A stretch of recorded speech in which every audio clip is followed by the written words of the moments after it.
10 احادیث مبارکہ۔ نمبر 1، بے شک اعمال کا دار و مدار نیتوں پر ہے، اور بے شک ہر شخص کے لیے وہی ہے جس کی اس نے نیت کی ہو۔ نمبر 2، مجلسیں امانت ہوتی ہیں۔ نمبر 3، طب کو اچھی طرح نہ جاننے کے باوجود جس نے علاج کیا اور اس سلسلے میں وہ متعارف نہیں تھا تو وہ کسی بھی نقصان کا ذمہ دار ہوگا۔ نمبر 4، دین خیر خواہی ہے۔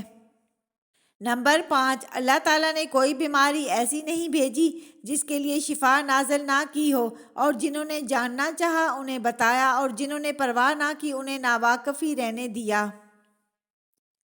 نمبر 6، جسے اللہ تعالیٰ بھلائی کا ارادہ فرماتا ہے ان کو تکلیف میں مبتلا کر دیتا ہے۔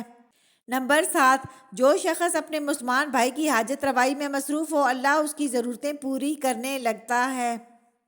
نمبر 8، منافقین کے لیے مشکل ترین نمازیں فجر اور عشاء کی ہوتی ہیں۔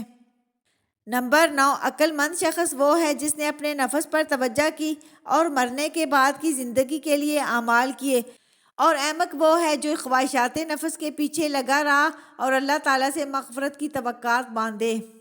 نمبر 10، روز قیامت بندے کے عمل میں سے سب سے پہلے جس چیز کا حساب لیا جائے گا وہ نماز ہے۔